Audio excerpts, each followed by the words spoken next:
नमस्कार मित्रांनो आणि मैत्रिणींनो, ॲडमिन नीना आधी आपल्या हक्काच्या यूट्यूब चॅनलमध्ये आपले सहर्ष स्वागत आहे।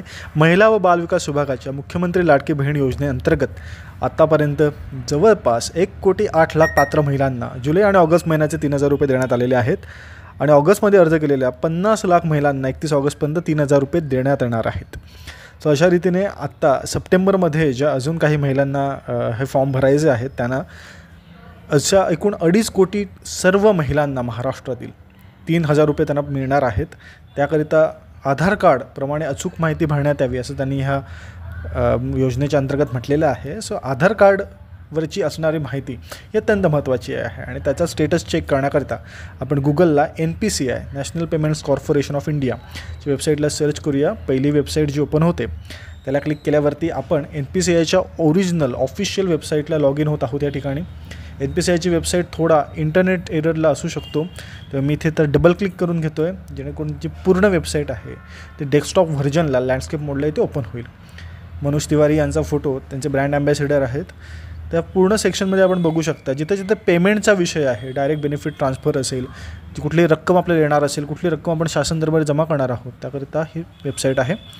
कन्झ्युमरला क्लिक करून आपल्याला भारत आधार सीडिंग इनेबलर बेसला क्लिक करून घेतलेलं आहे आणि आपण NACH बेसच्या पूर्ण वेबसाईटला ते आलेलो आहोत, रिडायरेक्ट झालेलो आहोत, नवीन विंडो ओपन झाली। NPCIच्या वेबसाईटवरती रिक्वेस्ट फॉर आधार सीडिंग या सेक्शनमध्ये आपल्याला तिथे क्लिक करून गेट आधार मॅप स्टेटस हा जो 3 नंबरचा जो रो आहे त्याला क्लिक करून घ्यायचा आहे। आधार मॅप स्टेटसमध्ये आपल्याला आपला आधार नंबर टाकण्याकरता एंटर युअर आधार असं सेक्शन आलं आहे। आपला 12 आकडी आधार नंबर प्रत्येक डिजिट व्यवस्थितरित्या आपल्याला ह्या ठिकाणी पेस्ट करायचं आहे किंवा टाईप करायचं आहे। मी या ठिकाणी आपलं आधार नंबर टाकून घेतो आहे। पहिले 8 डिजिट मास झाले, 4 डिजिट दिसत आहेत। इथे आपल्याला कॅप्चा कोड अत्यंत व्यवस्थितरित्या टाकायचं आहे। आपण सेवार्थच्या व्हिडिओमध्ये पाहिला होता की कॅप्चा कोड खूप महत्त्वाचा आहे, तर इनव्हॅलिड कॅप्चा असं त्यांनी म्हटलं आहे। तर मी पुन्हा एकदा इथे कॅप्चा कोड कॅपिटल आहे, स्मॉल आहे, आकडे आहेत, सगळ्या गोष्टी पाहून चेक स्टेटसला क्लिक केला आहे। माझा जो आधारला ओरिजिनल मोबाईल नंबर लिंक केलेला आहे त्याला एक OTP येतो आहे, तो OTP मी ह्या ठिकाणी आता प्रविष्ट करण्याच्या हेतूत आहे। 6 आकडी OTP ह्या ठिकाणी मी करून सबमिटला क्लिक केलं आहे। बघा आपल्या स्टेटसमध्ये आपल्या आधार नंबर दिसतो आहे आणि दुसरा जो सेक्शन आहे मॅपिंग स्टेटस त्याच्यामध्ये एनेबल्ड फॉर DBT म्हणजे डायरेक्ट बेनिफिट ट्रान्सफर, शासनाच्या कुठल्याही योजनेचे पैसे माझ्या खात्यामध्ये जर मला वळवून घ्यायचे असतील त्याकरिता एनेबल्ड फॉर DBT असं ऑप्शन ऑन असणं अत्यंत आवश्यक आहे। आणि ह्या ठिकाणी माझ्या आधार नंबरला, माझ्या भगिनींच्या आधार नंबरला एनेबल्ड फॉर DBT असल्यामुळे मला लाडक्या बहीण योजनेचे 1,500 रुपये, 3,000 रुपये हे कायमस्वरूपी मिळणार आहेत। तसंच संजय गांधी निराधार योजना असेल, श्रावणबाळ योजना असेल आणि शासनाच्या सगळ्या योजना ज्याच्यातून आर्थिक रक्कम आपल्याकडे येते त्याकरिता हा स्टेटस एनेबल्ड फॉर DBT असाच असणं आवश्यक आहे।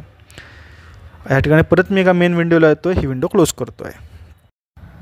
आत्ता आपण अजून एक आधार नंबर ट्राय करून एनेबल्ड फॉर DBTचा ऑप्शन जर नसेल तर कुठला मेसेज ते डिस्प्ले करतायत त्याचीच माहिती या ठिकाणी घेऊया।